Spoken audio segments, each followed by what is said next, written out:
साथियों, आज हम बात करेंगे, अगर आपका किसी भी तरह का लोन चल रहा है, personal loan, business loan, education loan, scooter, motorcycle, car, jeep, truck, बस का, मकान, दुकान, जमीन जायदाद, फैक्ट्री, कारखाने का, स्कूल, कॉलेज, बंगला, कोठी या शोरूम का, या इसके अलावा आपका किसी तरह की ओडी लिमिट है, सीसी लिमिट है, लैप है, लोन अगेंस्ट प्रॉपर्टी है, होम लोन है, तो किस तरीके से आप 50% EMI पे करके अपने लोन को ईजिली उतार सकते हैं।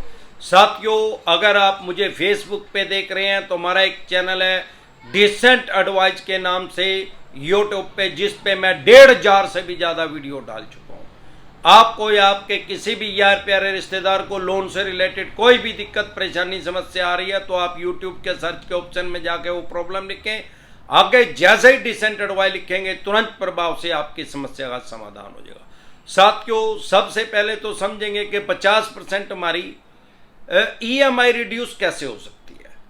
साथियों, बहुत से आदमियों ने home loan, lap, CC limit बहुत साल पहले बनवाई है, आज से 10, 12, 14 साल पहले भी बनवाई है। उस टाइम रेट ऑफ इंटरेस्ट था जो बहुत ज़्यादा हाई था। बहुत से आदमी हमारे पास ऐसे आते हैं, टेलीफोनिकली जुड़ते हैं, पर्सनल मीटिंग करने के लिए आते हैं कि सर अब हमारे से EMI नहीं दी जा रही, अगर हमारी 50% EMI हो जाए तो हमारा बचाव हो सकता है, हमारी प्रॉपर्टी बच सकती है और हम इजिली उसको दे देंगे, हमारा सिविल भी ठीक रहेगा। अगर आपके साथ भी यही प्रॉब्लम आ रही है तो आप क्या करें, पहले रेट ऑफ इंटरेस्ट जो था वो बहुत ज़्यादा था, ROI आज की डेट में बहुत कम है। अगर उससे कंपैरिजन करें आज की डेट में 7-8% पे इजिली लोन मिल जाता है, कोई सिक्योर लोन। उस टाइम 13, 14, 15% तक भी लोगों ने लोन लिया हुआ है, और किसी NBFC कंपनी के चंगुल में फंसे हो गए तो 22-24% भी है। आप उससे निकल सकते हैं भाई। जहां से आपने लोन लिया वो कोई ससुराल नहीं है, उनके घर भी आनी हो रहा है हमारा, जो सारी मन उनके बारे में ही जाना पड़ेगा। जब तक हरिद्वार जाओगे वहीं ससुराल एक ही रहेगी, वहीं जाना पड़ेगा। आप जब चाहें अपने लोन को ट्रांसफर करवा सकते हैं। बैंकिंग की भाषा में इसको BT बोलते हैं, बैलेंस ट्रांसफर।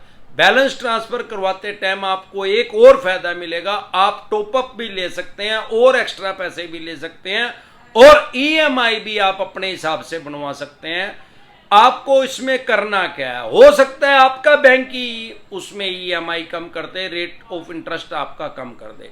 आपको अपने बैंक में जाके बोलना क्या है, उसको बोल भाई मेरा एक तो लोन सैंक्शन लेटर दे दे, एक मेरी लोन स्टेटमेंट दे दे, और एक मेरी जीरोक्स दे दे, जो मेरी प्रॉपर्टी रखी है उसकी फोटो स्टेट दे दे। वो कहेगा सर क्या करना है, क्या करना भाई, लोन BT करवाना है, ट्रांसफर करवाना है। क्यों जी भाई, तेरे यहाँ 16% ब्याज देना पड़ रहा है, बाजार में 8% पे मिल रहा है, तो मेरी जो EMI अब 50% तो वैसे ही हो जाएगी यार। तो इस तरीके से पूरे चांस है कि वो आपके लोन की EMI रिड्यूस कर देंगे, आपका जो है ROI कम कर देंगे। अगर नहीं कर रहे तो असल में ही BT करवा लो। अगर आपका सिविल ठीक है, आपको कोई भी बैंक या NBFC कंपनी पे तो जाने की जरूरत नहीं है। किसी भी कोशिश करें, नेशनलाइज बैंक पे जाएं और उसको BT करवा ले, आपका इजिली हो जाएगा। एक चीज हमेशा ध्यान रखें, अगर आप BT भी करवा रहे हैं या कोई नया भी लोन ले रहे हैं, आप ROI में ये देखें कि आप फिक्स रेट पे लोन ले रहे हैं या रिड्यूसिंग रेट पे लोन ले रहे हैं।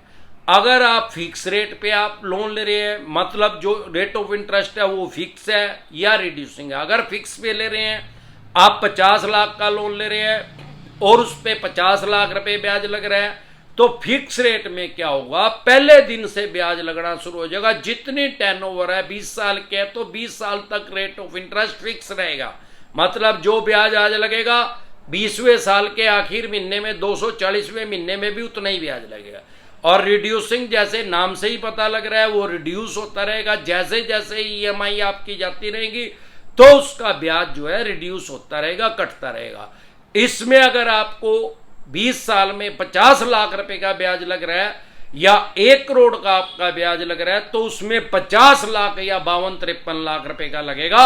लगभग आपकी 50% बचत हो जाएगी। ये बात अगर आप ध्यान रखेंगे तो। इसके अलावा बहुत से आदमी ये सोचते हैं कि सर जो पर्सनल लोन है या बिजनेस लोन है उसका BT नहीं होता।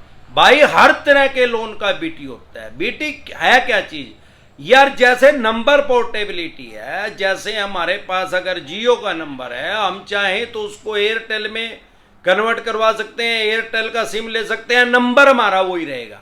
या वोडाफोन का ले सकते हैं, वोडाफोन का है तो एयरटेल का ले सकते हैं, एयरटेल का है तो हम जियो का ले सकते हैं। वो हमारी मर्जी है, चाहे हम BSNL का लें, वो हमारी मर्जी है। हमें सिर्फ सिम चेंज करना है और अपना सर्विस प्रोवाइडर बदलना है, वो नंबर हमारा वही सेम रहेगा। जैसे नंबर पोर्टेबिलिटी आ गई है, नंबर ट्रांसफर हो जाता है मोबाइल का, ऐसे ही लोन पोर्टेबिलिटी भी आ चुकी है। आम आदमी क्योंकि जागरूक नहीं है, अवेयर नहीं है, उसको पता ही नहीं है इस बात का। अगर आपको अपने राइट्स और अधिकार पता है तो आपका लाखों रुपए का फायदा हो सकता है।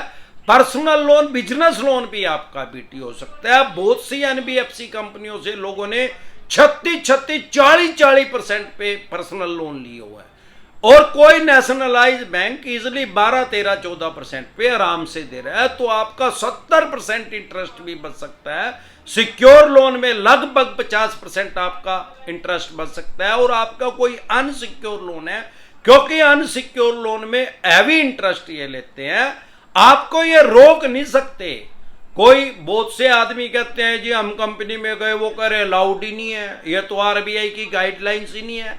क्या दे नानी याद आ जाएगी, कहाँ चली कट जाएगी, उससे बात करने की जरूरत ही नहीं यार, दूसरे बैंक में जा। जैसे अगर आपको नंबर पोर्टेबिलिटी चाहिए, आपको नंबर मान लो एयरटेल का जियो में करवाना है या जियो का वोडाफोन में करवाना है, तो आपको जियो के ऑफिस में जाने की जरूरत नहीं, वोडाफोन के ऑफिस में जाओ, वो वहीं से ही ट्रांसफर करेंगे, वहीं से ही अप्लाई करेंगे और उसको देना पड़ेगा वो। ऐसे ही आप जब अपना लोन ट्रांसफर करवाना चाहते हैं, BT करवाना चाहते हैं, बैलेंस ट्रांसफर करवाना चाहते हैं, तो आपको उस बैंक में जाने की जरूरत ही नहीं है जहां से आपने लोन ले रखे है NBFC कंपनी में। आप उस बैंक में जाओ जो उसको ट्रांसफर करने के लिए रेडी है, तैयार है, वो खुद से प्रोसेस करेगा। इनको आपके डॉक्यूमेंट्स देने ही देने पड़ेंगे, इनका बाप भी उसको रोक नहीं सकता। आपको अनसिक्योर लोन है तब भी ट्रांसफर करना पड़ेगा, 36% पे है, वहां 12-13% पे मिल रहा है। अगर आपने 10 लाख रुपए का लोन ले रखा है, ये आपसे 15 लाख रुपए ब्याज ले रहे हैं, वो आपसे 6 लाख रुपए ब्याज ले रहे हैं, तो 9 लाख रुपए बचने जाएंगे। कि भाई जब तक आपको अपने राइट्स और अधिकार नहीं पता होगा, आपको ये ऐसे ही लूटते खसोटते रहेंगे। इसके अलावा अगर आप हमारे साथ टेलीफोनिकली जुड़ना चाहते हैं या पर्सनल मीटिंग करना चाहते हैं, तो आपकी स्क्रीन पे एक नंबर आया हुआ है 9306347314। इस नंबर को सेव करके व्हाट्सएप मैसेज करें, तुरंत प्रभाव से रिप्लाई आएगा कि कैसे आप हमारे साथ टेलीफोनिकली जुड़ सकते हैं या पर्सनल मीटिंग कर सकते हैं। साथियों, 2 तरह के नोटिस को कभी भी अवॉइड ना करें। अगर 138 का चेक बाउंस का कोर्ट से आपके पास नोटिस आ रहा है, समन जिसको बोलते हैं कानून की भाषा में, अगर वो आ रहा है उसको कभी इग्नोर ना करें, नहीं तो आपको 14 दिन के लिए न्यायिक हिरासत में भी जाना पड़ सकता है। अगर आप उसको इग्नोर करेंगे 14 दिन के लिए जेल में भी जाना पड़ सकता है। लेकिन ऐसा नहीं है कि उसमें जाना ही पड़ेगा। अगर आप उसको इग्नोर नहीं कर रहे, सबसे पहले तो 99% तो ये फेक नोटिस ही भेजते हैं, 138 का ही फेक बना के भेज देते हैं। फेक नोटिस डिसेंटेड बाय लिख के वीडियो देख ले, यूट्यूब के सर्च के ऑप्शन में आपको पता लग जाएगा फेक है क्या जेन्युइन है। सारे देश की कोर्ट जो है वो ऑनलाइन हो चुकी है। ई कोर्ट लोड कर ले अपने फोन में, ई कोर्ट लोड करके चेक कर ले, तब भी आपको पता लग जाएगा कि क्या फंडा है, ये हुआ भी है क्या नहीं केस। अगर हुआ है तो आप उसी स्टेट में जाके, क्योंकि अदर स्टेट में जाके उसको बाउंस करवाते हैं, जाके अपनी जमानत करवा ले, बेल करवा ले। अरे अदर स्टेट में भी तो यार, इंडिया की स्टेट तो है, भारत देश की तो है, कोई पाकिस्तान में जाकर थोड़ी करवा देंगे उसको चेक को बाउंस। ये सारे देश में कश्मीर से कन्याकुमारी तक एक ही कानून है, तुरंत प्रभाव से आपको बेल मिल जाएगी, जमानत मिल जाएगी। इनके पास ये एक ब्रह्मास्त्र है बैंक NBFC कंपनी के पास। पहले तो आपका सिविल खराब करते हैं, ज्यादा से ज्यादा मैक्सिमम अनसिक्योर लोन में चेक बाउंस कर सकते हैं। यही कारण है कि इस ब्रह्मास्त्र को, ये लास्ट का जो तीर है, इनका हथियार है, जो भाला है, जो बंदूक है, उसको ये छोड़ते नहीं, चवन्नी छापों के लगा देते हैं आपके पीछे। वही साइकोलॉजिकल प्रेशर में लेते रहते हैं, मनोवैज्ञानिक दबाव के अंदर लेते रहते हैं, ताकि ये डर के पैसा दे दे। क्योंकि इनको पता है अगर ये ब्रह्मास्त्र इन्होंने छोड़ दिया, चेक बाउंस का केस कर दिया, इनके पल्ले घंटा नहीं है, फिर ये इनको ये मिलेगा, महादेव जी का घंटा मिलेगा इनको, फिर ये भिखमंगे बनेंगे, अपने आप ही ये भिखारी फिर सेटलमेंट करेंगे, फिर ये प्रिंसिपल का भी 75% छोड़ देंगे अगर चेक बाउंस का केस कर दिया तो इन्होंने। क्यों?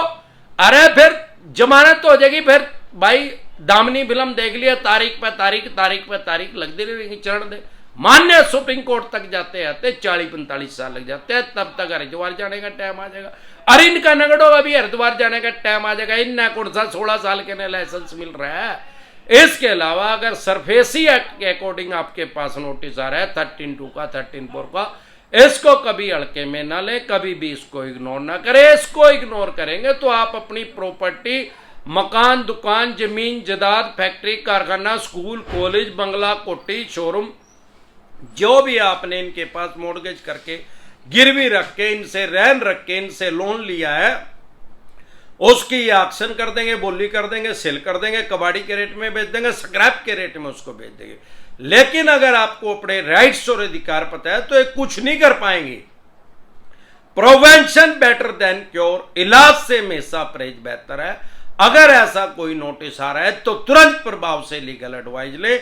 अगर आप हमारे साथ टेलीफोनिकली जुड़ना चाहते हैं, पर्सनल मीटिंग करना चाहते हैं, फिर आपका लोन 2 करोड़ का है, 5 का है, 25 का, 50 करोड़ का है, जितने भी करोड़ का आपका लोन है, लोन से रिलेटेड जो भी डॉक्यूमेंट्स आपके पास हैं उस सभी लेके आप मेरे से पर्सनल मीटिंग कर सकते हैं, पर्सनल एडवाइस ले सकते हैं, या टेलीफोनिकली भी एडवाइस ले सकते हैं। उसका क्या प्रोसेस है हमारे साथ जुड़ने का, आपकी स्क्रीन पे कमेंट बॉक्स के अंदर एक नंबर आया हुआ है 9306347314। इस नंबर को सेव करके व्हाट्सएप मैसेज करें, तुरंत प्रभाव से रिप्लाई आएगा कि कैसे आप हमारे साथ टेलीफोनिकली जुड़ सकते हैं या पर्सनल मीटिंग कर सकते हैं।